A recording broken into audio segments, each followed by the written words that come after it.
everybody. Happy New Year's right here from USA Central Time. This recording will be uploaded so that it matches exactly with my New Year's time.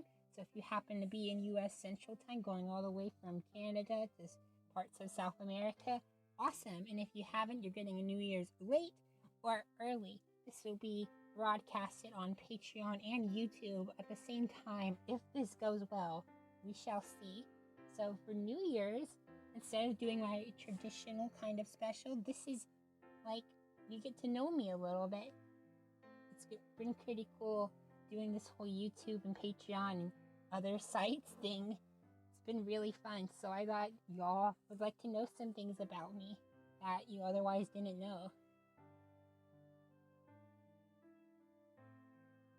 For example, well, I gotta make sure I'm not doxing myself first, right? Nothing too much. So for anyone curious about my name who doesn't know, it's a bit of a complicated question because there was a time not very long ago where I was identifying as a transgender girl. And I changed my name to Madeline from Matthew, because Matthew was my father's name. So I haven't seen my father in, 5 or 6 years now. I'm not exactly sure. How long ago was 2018? I don't really know anymore. But yeah, my name, I decided to keep it because, well, that's what people have called me for years now. So I figured, you know what? I'm gonna be a boy with a girl's name, and I don't really care. I mean, I'm not the only one. We have people like Mary and like Francis, Michelle, and French. And Madeline is French, so that's apparently a thing they might do there occasionally. I'm not so sure. Don't quote me on that. So other things about me is that I'm a published author, believe it or not, under the name Madeline Rosso, which is, oh no, am I giving away my whole legal name? I really shouldn't do that. Yeah, it's called Sympathy for the Savage. It's about a wimpy serial killer trying to escape his life violence. Julio was forced into it from a very young age and knows nothing else until a mysterious stranger comes to rescue him from his life. But he can't tell the difference between his own reality and our reality. So you go through like the whole book not knowing what's real, what's not. It's that kind of thing. I honestly don't think it's that good at all. Like, it is my first published book, currently my only. I did start working on a second proper book, not a sequel. Literally at the same time I started doing these audios in September, but then the audios kind of took it over and I just couldn't find the time or the energy. I couldn't find the time or the energy to like write it. So it's currently like in its first or second chapter, but I outlined the entire thing, so I have the entire plot written down. I just have to, well, actually write it. I'm sure I'll get back to that at some point. Yeah. Hoping I do.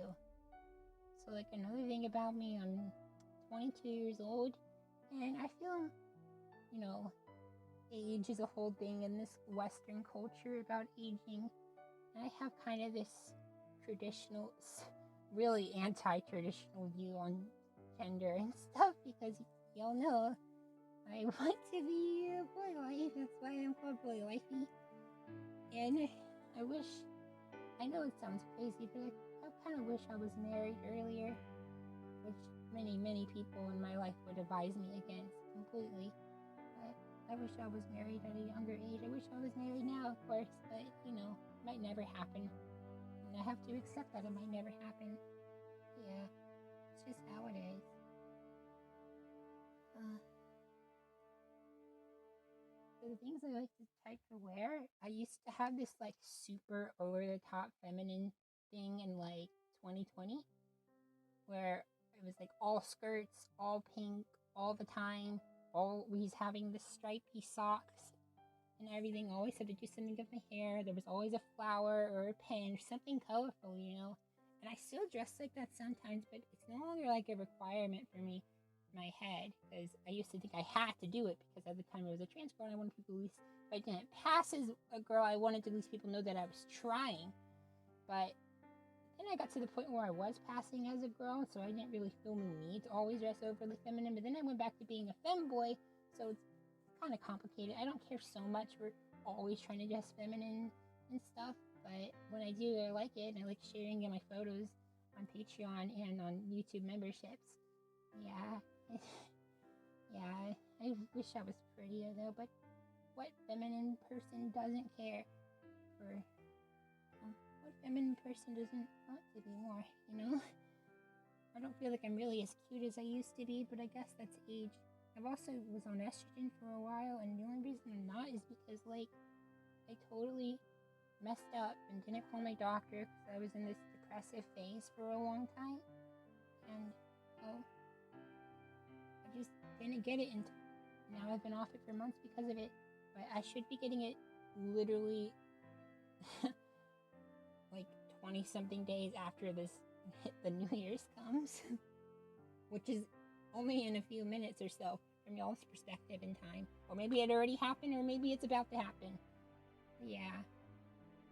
So as for my upbringing, this might explain some things, but or maybe it won't. I was raised by my mother, and wasn't really raised by those people, but I was around my aunts and my grandmother a lot. The only like male consistently in my life was my brother, my younger brother too. So my dad always feared that I would grow up to be exactly what I became, and I don't even know if he knows. Because I haven't seen him in so long. Somebody that he knows, or that we both know, might have told him. But yeah, I was raised practically just by women, which you could say turned me into what I am. But my brother also was entirely raised by women. He turned out in like the exact opposite direction. So maybe it's just who we are. Can't really say.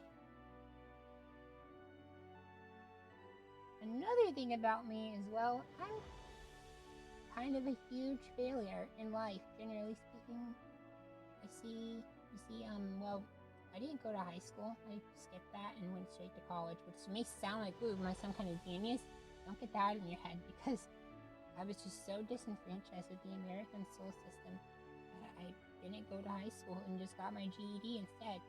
And that took a bit, but then I went to a community college, and I actually did succeed there. It took a year longer than expected, but I got my associate's degree in English. So if you would all find my stories compelling, that's because I have an English degree. And if you don't, I guess the school didn't do very well with me. But I passed with honors too. So that made me feel pretty good. And I had already applied to other schools, and I went to Texas A&M for a bit, which, if you don't know, is an incredibly conservative school, and it's not like you're gonna be beaten in the streets or anything for it, but there's kind of like this general air of disdain to queer people, not outward, so I can't really say like, oh, there's necessarily discrimination, but it kind of just makes you feel a little uncomfortable. And even the queer people at that school, not all of them, but I didn't really fit in with the other queer people. There was a lot of arguments and disagreements and just general camaraderie between us. I don't know, I was in a queer club, and I was around other queer people there like practically all the time, but I think we just fundamentally disagreed on not everything, but a lot of stuff. So I think it might be that because the queer people that go there typically come from conservative families, they're not conservative, they end up liberal, but then they go to a conservative school because of their family, and the backlash of that conservative school causes them to backlash in the opposite direction. So it's like this, because of the negativity queer people at A&M were surrounded in, they kind of just became, not all of them, there were some good ones, but a lot of them became quite spiteful and mean because of all that mistreatment. Yeah, but I didn't grow up in a house where I was mistreated, and I guess that was really the difference between me and the others.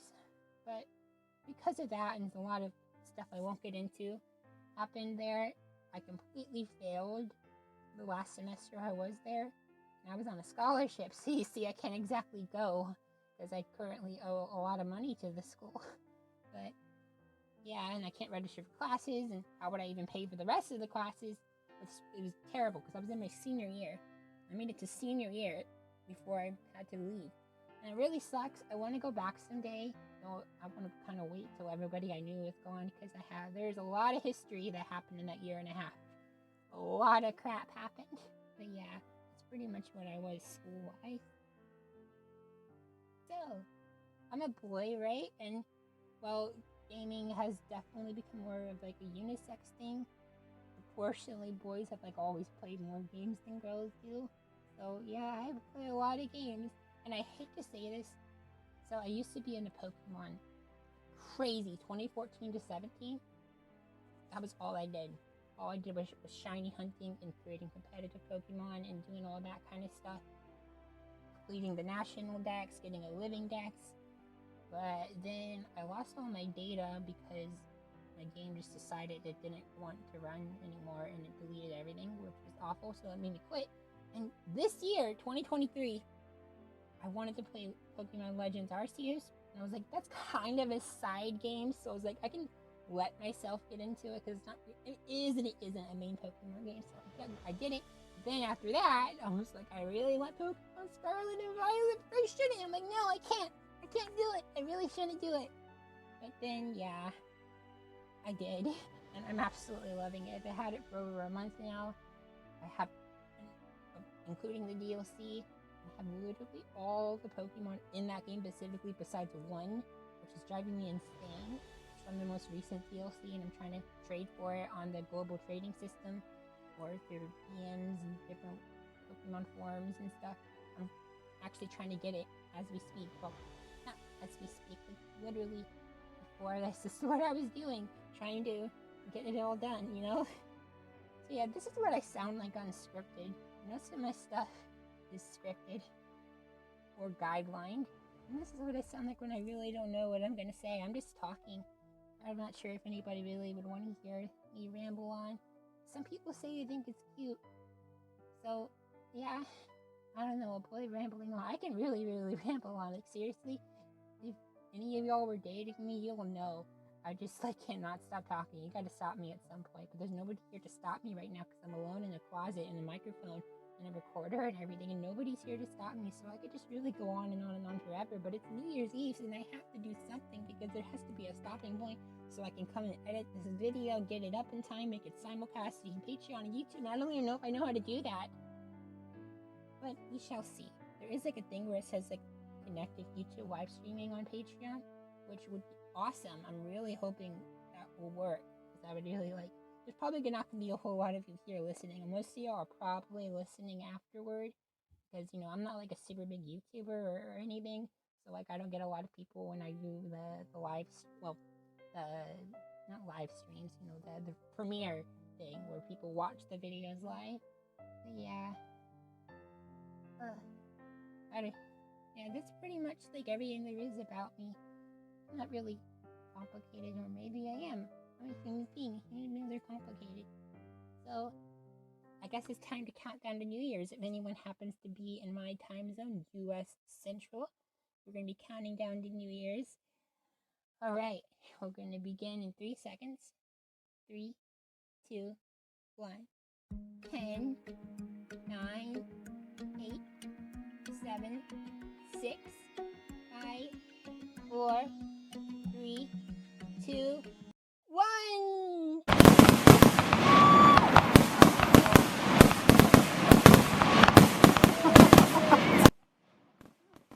Here's your New Year's kiss. I hope some of you felt that right in your ear. As long as you're 18 plus. Get that out of the way. So happy New Year's, everybody. I hope everybody had a decent 2023. And if they didn't, I hope you have a great 2024. And if you did, I still hope you have a great 2024. Because normally, odd years are my better years, and the even years are the bad ones. But 2023 was pretty bad for me. So maybe it's inverse. But thank you, anybody who was watching this live, and thank you to everyone who was watching it after. I hope you all have a great year, and bye!